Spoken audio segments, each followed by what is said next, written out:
الحمد للہ رب العالمین والصلاة والسلام علی نبینا محمد وعلی آلہ وصحبہ اجمعین، اما بعد۔ آج ایک دفعہ پھر ہم اللہ کے فضل و کرم سے الدرر البہیہ کے ساتھ ہیں۔ یہ امام الشوکانی رحمہ اللہ کی عظیم الشان تعریف ہے۔ اس کا موضوع فقہی احکام، فقہی مسائل ہیں، اور یہ فقہا کے انداز میں یہ کتاب لکھی گئی ہے۔ فقہا کا انداز یعنی کہ مسائل ذکر کر دیے جاتے ہیں، بتا دیا جاتا ہے کہ یہ چیز واجب ہے، یہ سنت ہے، اور اس معاملے میں اتنے واجبات ہیں، اتنی سنت ہیں، یہ مستحب ہے، یہ جائز ہے۔ اس انداز سے جب احکام و مسائل بتائے جائیں تو یہ فقہی انداز ہوتا ہے، اور عام طور پہ فقہی کتب میں دلائل نہیں ہوتے، تو یہاں پہ بھی دلائل متن میں نہیں ہیں، اور پھر شرح میں اس کے دلائل ذکر کیے جاتے ہیں۔ اور امام شوکانی رحمہ اللہ نے یہ کتاب کسی مخصوص مسلک کے مطابق نہیں لکھی، نہ حنفیوں کے مطابق، نہ مالکیوں کے مطابق، نہ شافیوں کے مطابق، نہ حنبلیوں کے مطابق، بلکہ اہل حدیث علماء کے انداز میں لکھی ہے کہ جس کو انہوں نے قرآن و حدیث کے دلائل کی روشنی میں برحق سمجھا، راجح سمجھا، اس کو اپنی کتاب کا حصہ بنا دیا۔ تو آج ہمارا موضوع کیا ہے؟ غسل میں کون کون سی چیزیں رکن ہیں، کون کون سی چیزیں سنت ہیں۔ ارکان الغسل و سننہ۔ ہم اس سے پہلے غسل کے تعلق سے پڑھ چکے ہیں کہ غسل کب کب واجب ہوتا ہے۔ ہمارا گزشتہ درس یہ تھا کہ غسل کب کب واجب ہوتا ہے، اور باب جو ہمارا چل رہا ہے وہ غسل کے بارے میں ہے۔ اس باب میں 3 فصلیں ہیں۔ تو پہلی فصل کیا تھی کہ غسل کب کب واجب ہوتا ہے، اور دوسری فصل آج ہے کہ غسل میں کون سی چیزیں ارکان واجبات کی حیثیت رکھتی ہیں، اور کون سی چیزیں سنت کی حیثیت رکھتی ہیں، مستحب کی حیثیت رکھتی ہیں۔ اور تیسری فصل ہوگی کہ کب غسل کرنا مسنون ہوتا ہے، مستحب ہوتا ہے، افضل ہوتا ہے، لیکن واجب نہیں ہوتا۔ تو غسل کے تعلق سے یہ 3 فصلیں ہیں۔ پہلی فصل ہم پڑھ چکے ہیں، دوسری آج ہم پڑھنے جا رہے ہیں۔ امام شوکانی رحمہ اللہ فرماتے ہیں والغسل الواجب هو ان يفيض الماء على جميع بدن او ينغمس فيه۔ واجب غسل یہ ہے، ضروری غسل یہ ہے، کیا ہے کہ ان يفيض الماء، کہ وہ پانی بہائے۔ وہ کون؟ غسل کرنے والا، جس پہ غسل واجب ہو چکا ہے۔ تو واجب غسل یہ ہے، یعنی کہ ایک ہے غسل کرنے والا جو غسل کر رہا ہے وہ واجب ہے، ایک ہے کہ اس واجب غسل میں کون کون سی چیزیں واجب ہیں، اس ضروری غسل میں کون کون سی چیزیں واجب ہیں، ضروری ہیں، فرض ہیں۔ تو کہتے ہیں بالغسل الواجب، واجب غسل یہ ہے کہ ان یفیض الماء، کہ وہ پانی کو بہائے، علی جمیع بدنہ، اپنے سارے جسم پہ، یعنی کہ جسم کے ایک ایک حصے تک پانی پہنچے، جسم کا کوئی بھی حصہ خشک نہیں رہنا چاہیے۔ یہ واجب غسل میں ضروری چیز ہے۔ او ینغمس فیہ، یا وہ غوطہ لگا لے فیہ، اس میں، کس میں؟ پانی میں غوطہ لگا لے گا تو پھر بھی پانی جسم کے ایک ایک حصے تک پہنچ جائے گا۔ کہتے ہیں مع المضمضۃ والاستنشاق، کلی اور ناک میں پانی چڑھانے کے ساتھ ساتھ۔ اس کا مطلب یہ ہوا کہ کلی کرنا بھی واجب ہے اور ناک پہ پانی چڑھانا بھی واجب ہے۔ اس کے بعد کہتے ہیں وَالدَّلْكِ لِمَا يُمْكِنُ دَلْكُهُ، اور ملنا۔ دلک میں کیا ہے؟ ملنا۔ اور ملنا اس چیز کو جسے ملنا ممکن ہو، یعنی کہ جس جسم کے جس حصے تک آپ کا ہاتھ پہنچتا ہے آپ اسے پانی کے ساتھ ساتھ مل سکتے ہیں، اسے ملیں بھی۔ تو یہ وہ چیزیں ہیں جو فرد غسل میں واجب ہیں امام شوکانی رحمہ اللہ کے نزدیک۔ آئیے دلائل کی روشنی میں دیکھتے ہیں کہ کیسا ہے موقف امام شوکانی رحمہ اللہ کا۔ جہاں تک تعلق ہے اس بات کا کہ پورے جسم پہ پانی بہانا ہے، یہ واجب ہے، یہ بات ان کی بالکل ٹھیک ہے۔ احادیث سے بھی اسی بات کی تائید ہوتی ہے۔ ان احادیث کا بھی میں تذکرہ کروں گا. اور جہاں تک تعلق ہے کلی کا اور ناک میں پانی چڑھانے کا، تو اس میں اختلاف ہے. کچھ علماء کرام ان دو چیزوں کو واجب قرار دیتے ہیں، اور کچھ کہتے ہیں کہ یہ واجب نہیں ہے، ضروری نہیں ہے، افضل ہیں، سنت ہیں، مستحب ہیں، بہتر ہیں. کلی کو اور ناک میں پانی چڑھانے کو واجب قرار دینے والے کون ہیں؟ امام ابو حنیفہ رحمہ اللہ. امام ابو حنیفہ رحمہ اللہ غسل میں آ کر کلی کو اور ناک میں پانی چڑھانے کو کیا قرار دیتے ہیں؟ واجب قرار دیتے ہیں. جبکہ وضو میں وہ ان دونوں چیزوں کو واجب قرار نہیں دیتے. جبکہ صحیح بات یہ ہے کہ وضو میں یہ دونوں چیزیں واجب ہیں اور غسل میں یہ دونوں چیزیں واجب نہیں ہیں.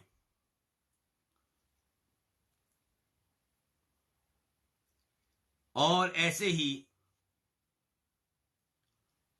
واجب غسل کے دوران، جنابت والے غسل کے دوران، حیض والے غسل کے دوران، نفاس کے غسل کے دوران پانی بہانے کے ساتھ ساتھ جسم کے ایک ایک حصے کو ملنا، یہ بہت اچھی بات ہے، بہت عمدہ بات ہے. اس کی ہر ممکن کوشش کرنی چاہیے، لیکن اس کو واجب کہنا یہ بھی مرجوح ہے. راجح بات یہ ہے کہ ملنا بھی واجب نہیں ہے.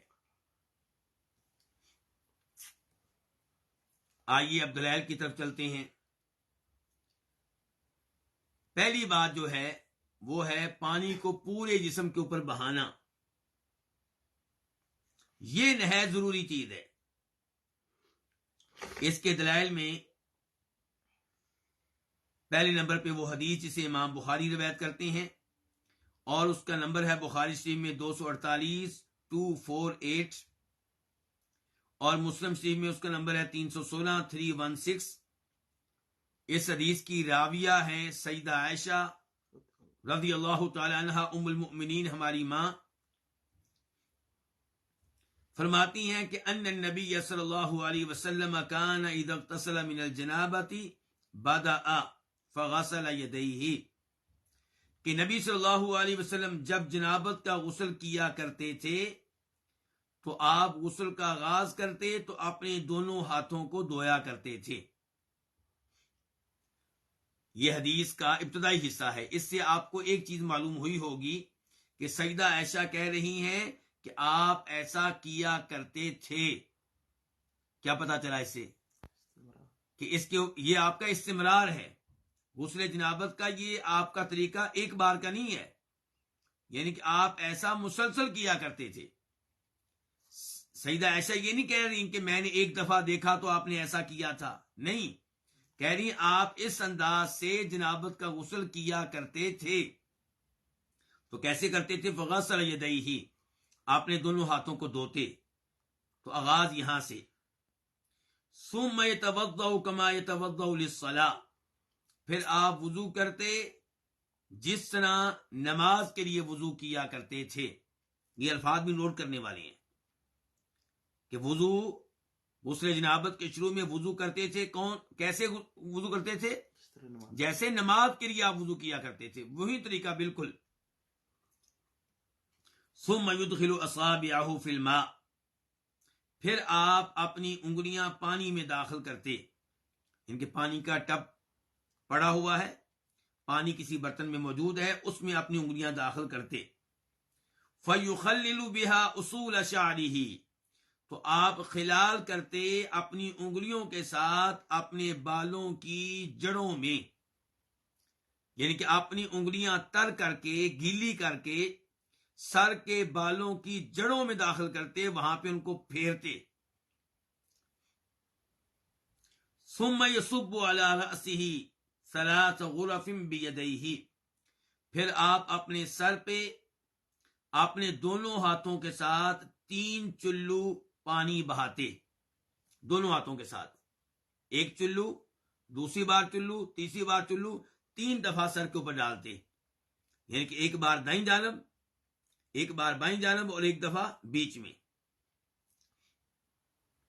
ثم يفيض الماء على جلده كله، پھر آپ اپنے پورے جسم پہ، پورے چمڑے پہ، پوری کھال پہ، پوری جلد پہ پانی کو بہا دیتے. حافظ ابن حجر رحمہ اللہ اس حدیث پہ تبصرہ کرتے ہوئے فرماتے ہیں ہذا التأکید یدل علی انہ عمم جمیع جسدہ بالغسل، کہ سیدہ عائشہ کا یہ کہنا کہ یفید الماء علی جلدہ کلہ، کیا کہہ رہی ہیں؟ اپنے پوری جلد پہ پانی بہاتے.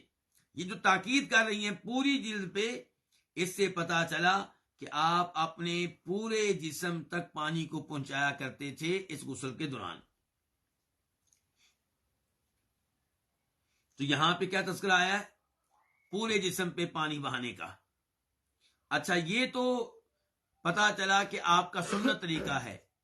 یہ کیسے پتا چلا کہ پورے جسم پہ پانی بہانا واجب ہے، رکن ہے، فرض ہے، ضروری ہے؟ یہ کیسے پتا چلا؟ یہ سوال ہے. تو آئیے اس کے لیے میں آپ کو لے چلتا ہوں مسلم شریف کی حدیث نمبر 330 کی طرف. 330. میں آپ کی توجہ چاہوں گا، ان احادیث سے ہم نے مسائل اخذ کرنے ہیں. ام سلمہ ہے یہاں پہ ہماری ماں، وہ کہتی ہیں کہ قلت، میں نے کہا، یا رسول اللہ، اے اللہ کے رسول، ان امرأۃ اشد ظفر رأسی، میں ایسی عورت ہوں کہ میں اپنے سر کے بالوں کی مینڈیاں زور سے باندھتی ہوں. بالوں کی میں کیا بنا دیتی ہوں؟ مینڈیاں. بالوں کو گروپوں میں تقسیم کرتی ہوں، مینڈیاں بنا دیتی ہوں، اور ان کو زور سے باندھتی ہوں، سختی سے باندھتی ہوں، ان کے کھولنا آسان نہیں ہے. فَأَنْقُضُهُ لِغُسْلِ جنابہ، کیا میں ان بالوں کو جنابت کے غسل کے لیے کھولوں؟ مینڈیاں کھولنی پڑیں گی مجھے جنابت کے غسل کے لیے؟ اور اللہ، آپ نے کہا نہیں. انما یکفیکی، تمہارے لیے اتنا کافی ہے، ان تحثی علی رأسک 3 حثیات، کہ تم اپنے سر کے اوپر 3 چلو پانی ڈال لو. ثم تفیضین علیک الماء فتطہرین، پھر اپنے جسم پہ پانی بہا دو، تم پاک ہو جاؤ گی. تو یہاں پہ آپ نے اس غسل کی ضروری چیز بتائی ہے، وہ کیا؟ کہ پورے جسم پہ پانی بہا دو. اور اس سے پتا چلا کہ عورت جب غسل کرے گی غسل جنابت، اس کے لیے ضروری نہیں ہے کہ اپنے سر کے بالوں کی مینڈیوں کو کھولے. اچھا، جب مینڈیوں کو نہیں کھولے گی تو سر کے کچھ حصے خشک رہ جائیں تو کوئی حرج نہیں ہے. نہ، کوئی حصہ خشک نہیں رہنا چاہیے. فرق سمجھیے گا، ایک ہے آپ کے اوپر کے بال اور ایک ہے بالوں کی جڑیں. تو بالوں کی جڑیں اور سر کی جلد وہ ساری گیلی ہونی چاہیے، وہ ساری تر ہونی چاہیے، وہاں سر کی پوری جلد تک پانی پہنچنا چاہیے. تو اس حدیث سے بھی پتا چلا کہ پورے جسم پہ پانی بہانا جو ہے یہ ضروری چیز ہے، اور اس کی غسل میں بہت زیادہ اہمیت ہے. جہاں تک تعلق ہے کلی کا اور ناک میں پانی چڑھانے کا، تو اس بارے میں امام ابو حنیفہ رحمہ اللہ اور وہ علماء کرام جو سمجھتے ہیں غسل جنابت میں کلی کرنا واجب ہے، ناک میں پانی چڑھانا واجب ہے، وہ کچھ روایات ذکر کرتے ہیں، لیکن وہ روایات ضعیف ہیں، وہ نبی علیہ الصلوۃ والسلام سے ثابت نہیں ہیں. البتہ وہ ایک دلیل یہ پیش کرتے ہیں کہ غسل جنابت میں سارے جسم تک پانی کا پہنچنا کیا ہے؟ ضروری ہے. تو چہرے تک بھی پانی کا پہنچنا کیا ہے؟ ضروری ہے. اور چہرے کا حصہ ہے کیا؟ منہ اور ناک. تو اس لیے کلی کو بھی واجب ہونا چاہیے، جیسے چہرے کو دھونا واجب ہے. ناک میں پانی چلانا واجب ہونا چاہیے، جیسے چہرے کو دھونا کیا ہے، واجب ہے، کیونکہ یہ دونوں چہرے کا حصہ ہیں. تو ہم ان سے کہیں گے آپ کی بات ٹھیک ہے، دلیل آپ کی یہ والی مضبوط ہے، لیکن ہمارے پاس حدیث ام سلمہ ہے جو بھی آپ نے سنی ہے، کہہ رہی ہیں کہ اللہ کے رسول علیہ الصلوۃ والسلام، میں سر کے بالوں کی میڑیاں بناتی ہوں تو انہیں زور سے باندھتی ہوں، کیا غسل جنابت کے لیے انہیں کھولنا ہوگا؟ آپ نے فرمایا اتنا کافی ہے کہ سر پہ 3 چلو پانی ڈال لو اور پھر پورے جسم پہ پانی بہا دو. فرمایا غسل ہو گیا. تو فرض غسل اتنا ہی ہے. اس سے پتہ چلا کہ کلی کرنا افضل ہے، بہتر ہے، اور اللہ کے رسول کیا کرتے تھے صلی اللہ علیہ وسلم. بلکہ آپ تو غسل کے شروع میں پورا وضو کیا کرتے تھے. تو کلی کی جائے گی، ناک پہ پانی چڑھایا جائے گا، لیکن اگر کوئی یہ کام نہ کر سکے تو اس کا غسل ٹھیک ہے. یہ دونوں چیزیں واجب اور ضروری نہیں ہیں. ان کے واجب نہ ہونے کے دلائل میں مزید یہ بھی کہنا چاہوں گا کہ غسل جنابت کے شروع میں وضو بھی واجب نہیں ہے. آگے چل کر گفتگو ہوگی اس موضوع کے اوپر. وضو واجب نہیں ہے. جب وضو واجب نہیں ہے تو کلی بھی واجب نہیں ہے، ناک میں پانی چڑھانا بھی واجب نہیں ہے. دوسرے نمبر پہ جن احادیث میں تذکرہ آیا ہے کہ آپ کلی کرتے تھے، ناک میں پانی چڑھاتے تھے، تو ان کی بنیاد پہ ہم بھی کہتے ہیں کہ کلی کرنا افضل ہے، مستحب ہے، سنت ہے. ناک میں پانی چڑھانا افضل ہے، بہتر ہے، سنت ہے، مستحب ہے، لیکن واجب ہونے کی دلیل نہیں ہے. اور پھر یہ حدیث ام سلمہ آ گئی، اور اس کے علاوہ بھی دیگر احادیث ہیں جن سے پتہ چلتا ہے کہ غسل جنابت میں اہم چیز جو ہے وہ پورے جسم پہ پانی بہا دینا ہے. تو اس لیے ہم کہتے ہیں کہ درست موقف یہ ہے کہ غسل جنابت میں کلی کرنا اور ناک میں پانی چڑھانا یہ دونوں چیزیں واجب نہیں ہیں. لیکن انسان کلی نہ کرنے کو اپنا معمول نہ بنائے، ناک میں پانی چڑھانے کو ترک کر دینے کو اپنا معمول نہ بنائے.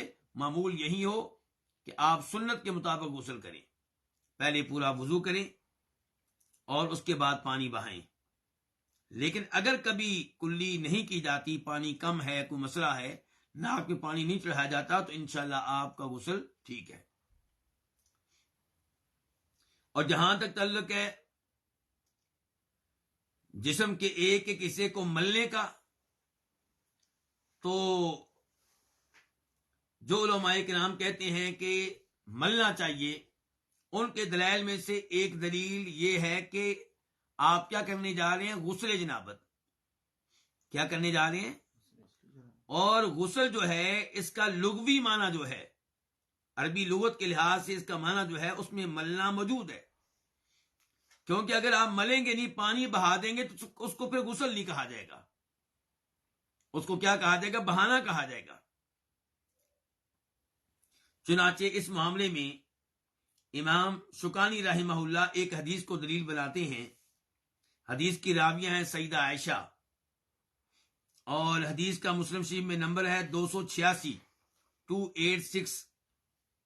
اس میں سیدہ عائشہ فرماتی ہیں کہ نبی علیہ الصلوۃ والسلام کے پاس 9 مولود بچے لائے جاتے، پیدا ہونے والے بچے لائے جاتے.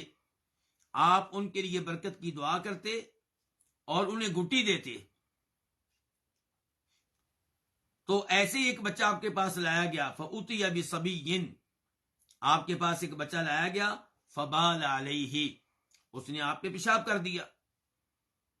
فَدَعَا بِمَاءٍ، آپ نے طلب کیا، منگوایا، کیا منگوایا، پانی. فَأَتْبَعَهُ بَوْلَهُ، تو آپ نے اس پانی کو پیشاب والی جگہ پہ بہایا، وہاں پہ لگایا. سیدہ عائشہ کہتی ہیں وَلَمْ يَغْسِلْهُ، آپ نے پیشاب والی جگہ کو دھویا نہیں ہے، پانی ڈالا ہے، دھویا نہیں ہے. ان الفاظ پہ غور کریں ذرا، پانی ڈالا ہے اور دھویا نہیں ہے. اس کا مطلب ہے دھونے میں، غسل میں اور پانی بہانے میں فرق ہے. اگر ملا جاتا تو پھر سیدہ عائشہ نے یہ نہیں کہنا تھا کہ دھویا نہیں ہے، لیکن چونکہ ملا نہیں گیا، صرف پانی ڈالا گیا ہے، تو کیا کہہ رہی ہے؟ پانی ڈالا ضرور ہے لیکن دھویا نہیں ہے۔ اس کا مطلب ہے غسل میں کیا داخل ہے؟ ملنا۔ اس حدیث کو امام شوکانی رحمہ اللہ نے دلیل بنایا ہے کہ ملنا غسل جنابت کا حصہ ہے، اور جسم کے اس حصے کو ملا جائے گا جس کو ملنا ممکن ہے، جہاں تک ہاتھ پہنچ سکتے ہیں۔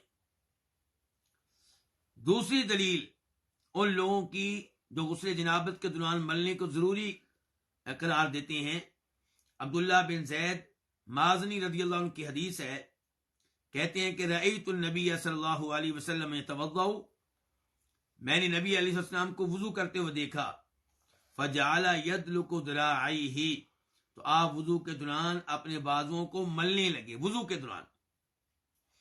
اور غسل جنابت کے شروع میں وضو بھی ہوتا ہے، اور غسل جنابت کا معاملہ وضو سے بھی زیادہ اہمیت رکھتا ہے، تو اس کا مطلب یہ ہے کہ ملا جائے گا۔ اس حدیث کو امام ابن حبان نے روایت کیا ہے، اور وہاں پہ اس کا نمبر ہے 1082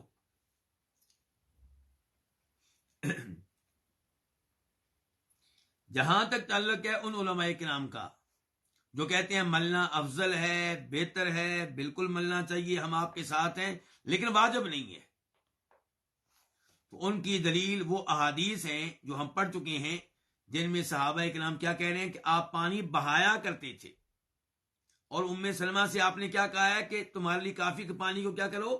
بہا لو۔ یہ نہیں کہا کہ پانی کو بہاؤ اور ساتھ ساتھ ملو، یہ نہیں کہا، الفاظ آپ نے استعمال کیے پانی بہانے والے، تو اس سے پتا چلا کہ بہا لینا کافی ہے۔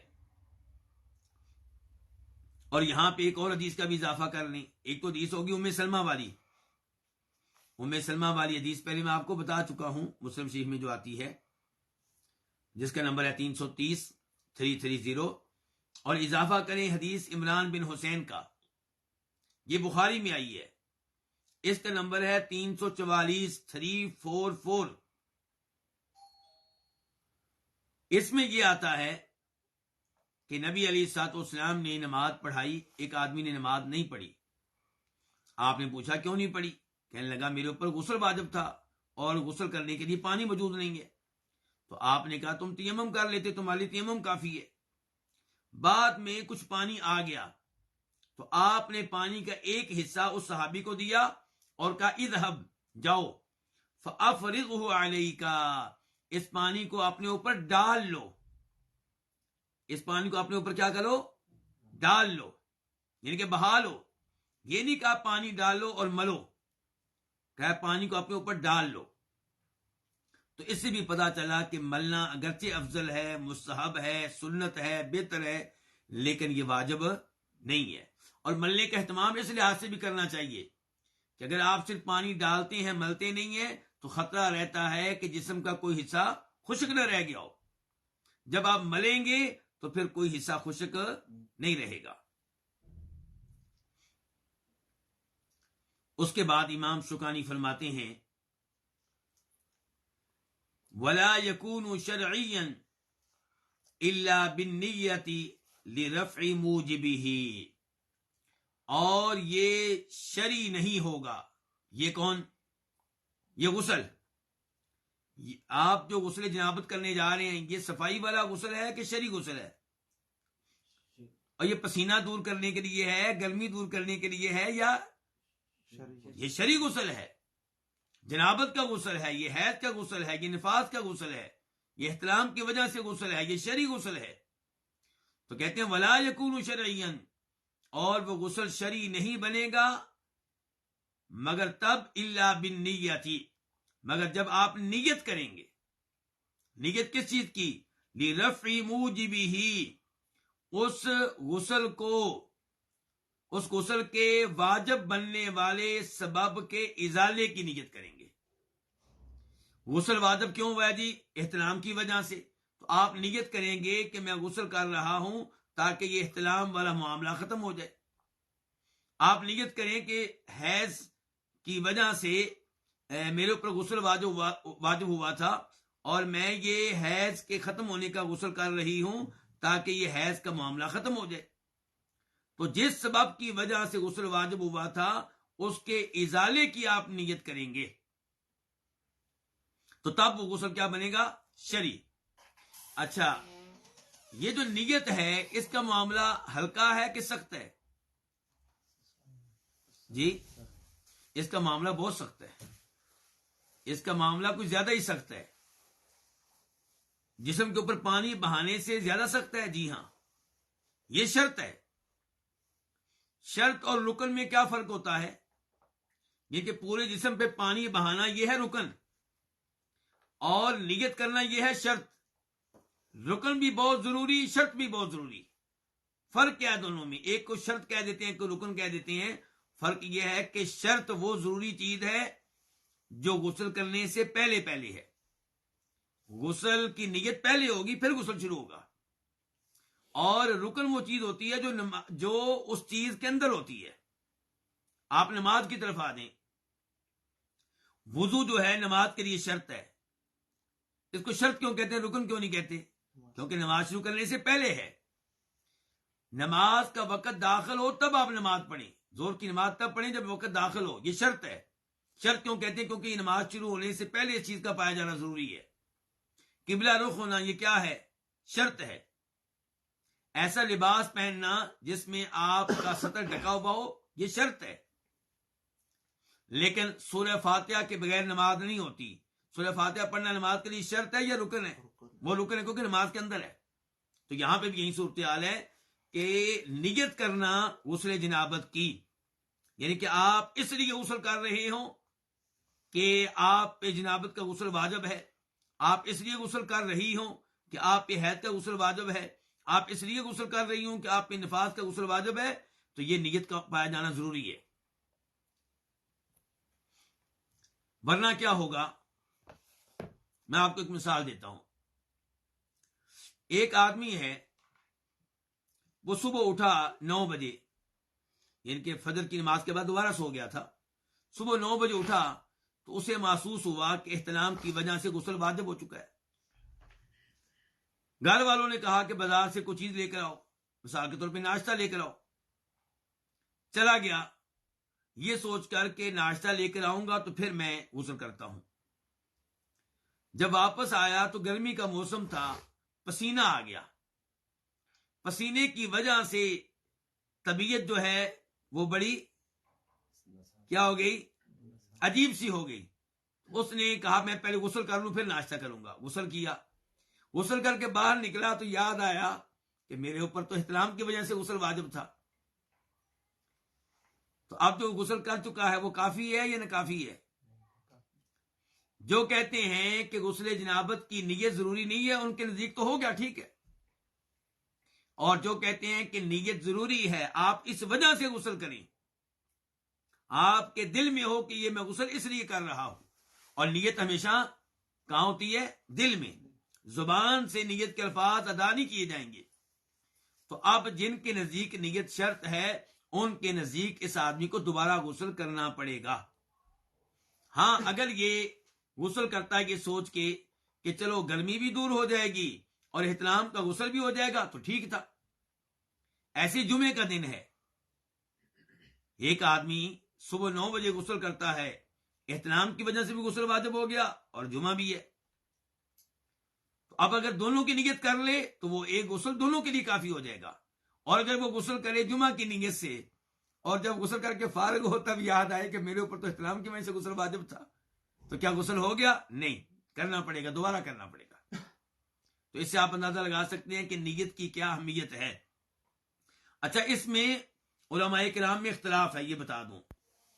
امام ابو حنیفہ رحمہ اللہ یہ وضو کے لیے یا غسل کے لیے نیت کو ضروری نہیں سمجھتے، جبکہ صحیح بات یہ ہے کہ وضو کے لیے بھی نیت ضروری ہے اور غسل کے لیے بھی نیت ضروری ہے۔ فرمایا نبی علیہ السلام نے، بخاری شریف کی حدیث ہے، پہلی حدیث، راوی ہے عمر فاروق رضی اللہ تعالیٰ عنہ، انما الاعمال بالنیات، اعمال کا دار و مدار کس چیز پہ ہے؟ نیت پہ۔ تو چونکہ غسل جو ہے غسل جنابت یہ شرعی چیز ہے، شرعی معاملہ، شرعی عمل ہے، تو یہ شرعی غسل تب بنے گا جب نیت ہوگی۔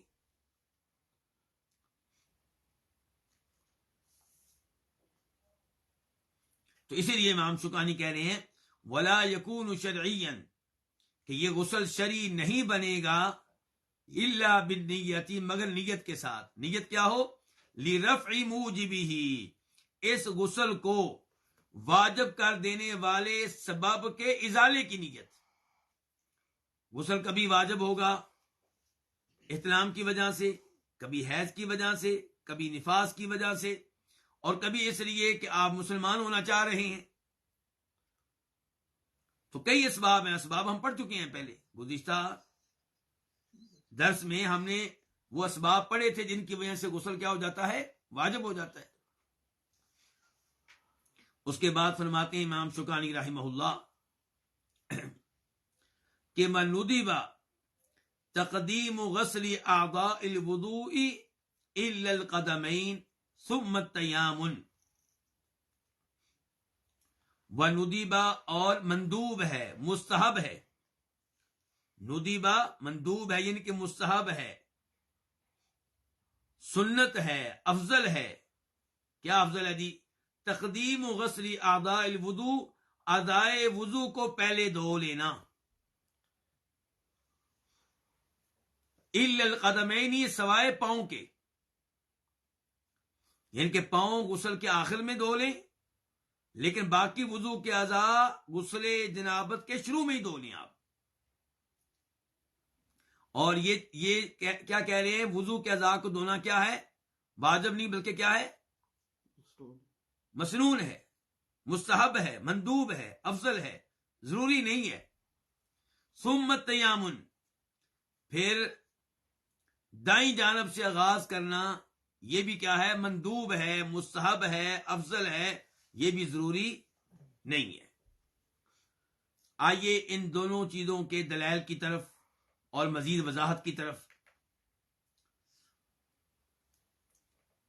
امام بخاری روایت کرتے ہیں، حدیث کا نمبر ہے 257 اور امام مسلم روایت کرتے ہیں، حدیث کا نمبر ہے 317 راوی عبداللہ ابن عباس رضی اللہ تعالیٰ عنہما کہتے ہیں قالت میمونہ، میمونہ کہتی ہیں یعنی کہ میری خالہ کہتی ہیں، اور میمونہ کون ہے؟ نبی علیہ السلام کی وائف۔ آپ دیکھیے اب تک جو حدیث میں نے آپ کے سامنے رکھی ہیں، ان میں اللہ کے رسول علیہ السلام کے غسل جنابت کا طریقہ کون نقل کر رہی ہیں؟ آپ کی بیویاں۔ تو یہ ہیں آپ کی زیادہ شادیوں کے فوائد۔ سیدہ میمونہ کہتی ہیں وضعت للنبی صلی اللہ علیہ وسلم ماء للغسل، میں نے نبی صلی اللہ علیہ وسلم کے لیے غسل کا پانی رکھا۔ اچھا یہاں پہ دیکھیے میمونہ یہ نہیں کہہ رہی کہ آپ ایسا کیا کرتے تھے، بلکہ یوں کہہ رہی گویا کہ ایک بار کا تذکرہ ہے، ایک بار کا واقعہ ہے۔ کہتی ہیں میں نے نبی علیہ السلام کے لیے غسل کا پانی رکھا، فغسل یدیہ، آپ نے دونوں ہاتھ دھوئے، مرتين، 2 مرتبہ، او ثلاثا، یا 3 مرتبہ، ثم افرغ علی شمالہ، پھر آپ نے پانی ڈالا کس پہ؟ اپنے بائیں ہاتھ پہ، فغسل مداکیرہ، تو آپ نے دھویا اپنی شرمگاہ کو، گویا کہ دائیں ہاتھ سے پانی ڈال رہے ہیں اور بائیں ہاتھ سے دھو رہے ہیں کس کو؟ اپنی شرمگاہ کو۔ ثم مسح یدہ بالارض، پھر آپ نے اپنے ہاتھ کو زمین کے ساتھ ملا۔ کون سی ہاتھ کو؟ بائیں ہاتھ کو، تاکہ بائیں ہاتھ کی صفائی ہو جائے۔ اور مٹی بہترین چیز ہے جسم کے اس حصے کو صاف کرنے کے لیے جس پہ کوئی پلید شے لگ جائے۔ آپ کو یاد ہوگا کہ نبی علیہ السلام نے کیا کہا تھا کہ جس برتن میں کتا منہ ڈال لے اسے 7 مرتبہ دھونا ہے اور 1 مرتبہ مٹی کے ساتھ۔ تو مٹی بہترین چیز ہے جراثیم اور ایسی چیزوں کو دور کرنے کے لیے، اور اگر کوئی صابن سے دھو لے تو کام چل جائے گا، ٹھیک ہے۔ ثم مضمضہ، پھر آپ نے کلی کی۔ پتا چلا غسل جنابت میں کلی کرنا کیا ہے؟ یہ آپ کی سنت ہے۔ واستنشق، اور ناک میں پانی چڑھایا۔ وغسل وجهه، اپنے چہرے کو دھویا۔ ویدیہ، اور اپنے ہاتھوں کو دھویا، بازوؤں کو، یعنی کہ چہرے کو دھویا اور اپنے ہاتھوں کو یعنی کہ اپنے بازوؤں کو۔ ثم افاض على جسده، پھر پانی بہایا اپنے جسم پہ۔ ثم تحول من مکانہ، پھر آپ اپنی جگہ سے ہٹے، اس جگہ سے جہاں غسل کی ہٹے دوسری جگہ پہ آئے، فغسل قدمیہ، تو آپ نے اپنے دونوں پاؤں دھوئے۔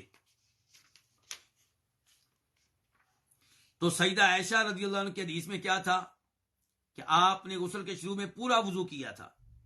سیدہ میمونہ کی حدیث میں کیا آیا کہ پاؤں آخر میں دھوئے ہیں۔ اب ان دو میں سے کون سے طریقے کو اختیار کرنا ہے، اس میں علماء کرام کے کئی اقوال ہیں۔ مثال کے طور پہ ایک رائے یہ ہے کہ سیدہ عائشہ کی حدیث والا طریقہ لیا جائے، کیونکہ وہ آپ کا مسلسل عمل ہے۔ عام طور پہ آپ کیا کرتے تھے، پہلے پورا وضو کر لیتے تھے، پاؤں بھی پہلے، اور پھر پورے جسم پہ پانی بہاتے تھے، تو اس کو لے لیا جائے۔ اور دوسری رائے یہ ہے کہ غسل کرنے والے کو اختیار ہے،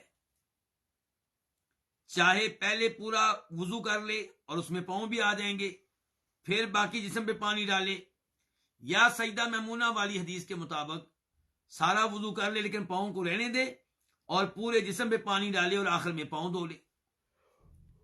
اور ایک رائے یہ ہے کہ آپ جگہ کی طرف دیکھیں جہاں پہ آپ غسل کر رہے ہیں، وہ جگہ کیسی ہے، جہاں پہ آپ نے غسل کیا ہے اگر وہ جگہ صاف ستھری ہے، جیسے آج کل پکے فرش ہیں اور فرش پکا ہے، صاف ستھرا ہے، پانی کھڑا نہیں ہے، گندگی نہیں ہے، تو آپ پاؤں بھی شروع میں دھو لیں وضو کے ساتھ ہی۔ اور اگر آپ سمجھتے ہیں کہ یہ جگہ غیر مناسب ہے تو پھر پاؤں رہنے دیں اور باقی غسل کے آخر میں جا کر آپ اپنے پاؤں دھو لیں۔ تو انشاءاللہ اس معاملے میں کوئی سختی نہیں ہے، آپ یہ طریقہ اختیار کر لیں یا وہ کر لیں، دونوں ٹھیک ہیں۔ اگرچہ سیدہ عائشہ کا طریقہ اس لحاظ سے بہتر ہے کہ وہ آپ کا مسلسل عمل ہے۔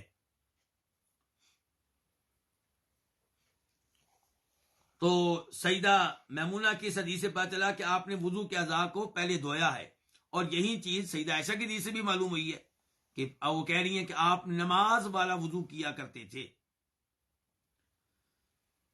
جہاں تک تعلق ہے ثم تیامن اس چیز کا کہ آپ کی یہ بھی سنت ہے کہ پہلے دائیں جانب کے اعضاء کو دھویا جائے، تو یہ بات بالکل ٹھیک ہے۔ صحیح بخاری حدیث نمبر 168 سیدہ عائشہ کہتی ہیں کان النبی صلی اللہ علیہ وسلم یعجبہ التیمن فی تناعلہ وترجلہ وطہورہ وفی شأنہ کلہ، کہ نبی علیہ الصلوۃ والسلام کو اچھا لگتا تھا دائیں جانب سے آغاز کرنا، فی تناعلہ جوتے پہننے کے دوران، وترجلہ اور کنگھی کرنے کے دوران، وطہورہ اور طہارت کے دوران، یعنی کہ وضو ہو یا غسل جنابت ہو، وفی شأنہ کلہ بلکہ سبھی امور میں۔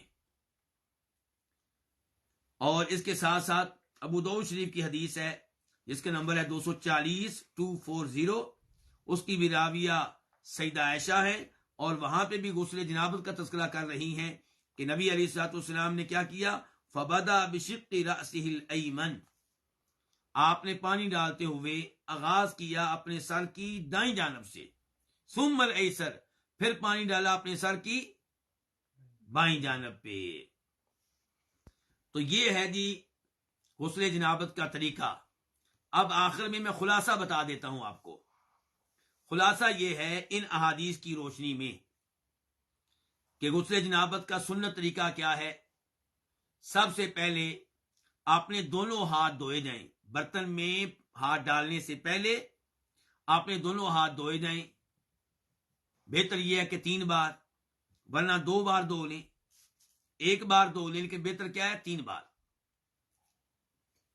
اس کے بعد دائیں ہاتھ سے پانی ڈالتے ہوئے بائیں ہاتھ کے ساتھ اپنی شرمگاہ اور شرمگاہ کے ارد گرد جسم کے اس حصے کو دھویا جائے جہاں پہ گندگی لگی ہے۔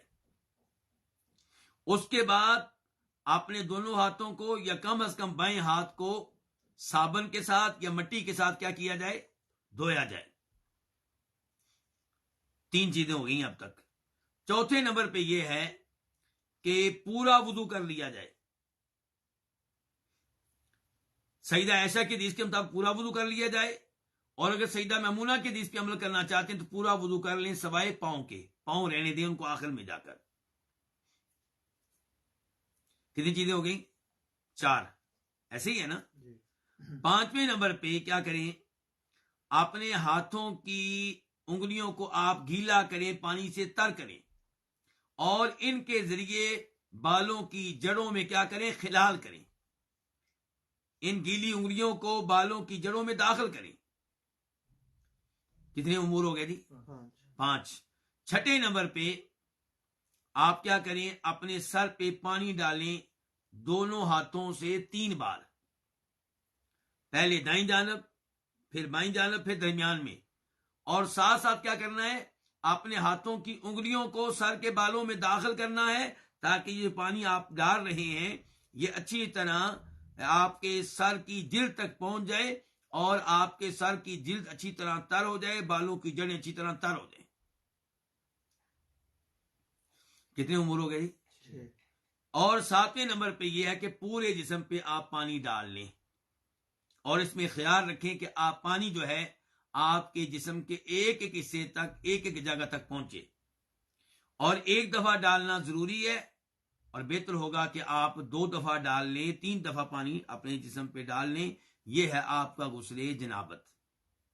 اور اگر کوئی ہماری ماں، بہن، بیٹی ہے اور وہ غسل حیض کر رہی ہے یا غسل نفاس کر رہی ہے تو اس میں 1-2 چیزوں کا مزید خیال رکھا جائے. کوشش کی جائے کہ غسل حیض میں بالوں کی مینڈیاں کھول لی جائیں. کچھ علماء کرام کہتے ہیں کہ کوشش نہیں بلکہ واجب ہے. غسل جنابت میں تو چھوٹ ہے نہ کھولنے کی، اور غسل حیض میں کیا ان عورتوں پہ کیا ہے؟ واجب ہے کہ بالوں کی مینڈیاں کیا کریں؟ کھولیں. اور کئی علماء کرام کہتے ہیں کہ واجب تو نہیں لیکن افضل ہے، بہتر ہے. تو احتیاط اسی میں ہے کہ بالوں کی مینڈیاں غسل حیض میں، غسل نفاس میں کھول لی جائے تاکہ پانی اچھی طرح پہنچ جائے. اور ایک چیز عورتیں یہ ذہن میں رکھیں گی کہ انہوں نے کوئی خوشبو والی کستوری وغیرہ کی ٹکی لینی ہے، اور یہ خوشبو انہوں نے وہاں پہ لگانی ہے جہاں جہاں پہ خون حیض کے اثرات پہنچے، خون حیض جہاں جہاں تک لگا، تاکہ اس کی بدبو جو ہے وہ دور ہو جائے. تو عورتوں نے ان چیزوں کا اضافی طور پہ خیال رکھنا ہے. باقی جو طریقہ غسل جنابت کا مردوں کے لیے ہے وہی عورتوں کے لیے ہے. اللہ رب العزت سے دعا ہے کہ اللہ تعالیٰ قرآن و حدیث کے مطابق ہمیں طہارت کا اہتمام کرنے کی توفیق عنایت فرمائے. اور یہ جو ہم اس درس میں بیٹھتے ہیں، علم لیتے ہیں، اللہ رب العزت ہمارا یہ بیٹھنا قبول فرمائے. اور یہیں پہ آج کے درس کا اختتام کرتے ہیں. اور ایک دفعہ پھر آج معذرت کے آج پھر ہم لیٹ ہو گئے. ایڈمن بھائی جو ہیں ان سے یعنی کہ جلدی نہیں ہو سکی. وہ کوشش تو کرتے رہے لیکن شاید کوئی مسئلہ تھا. اللہ تعالیٰ ان کی محنت بھی قبول فرمائے، آپ لوگوں کا آنا بھی قبول فرمائے. وصلی اللہ تعالی علی نبینا محمد وعلی آلہ وصحبہ اجمعین. جزاکم اللہ خیر.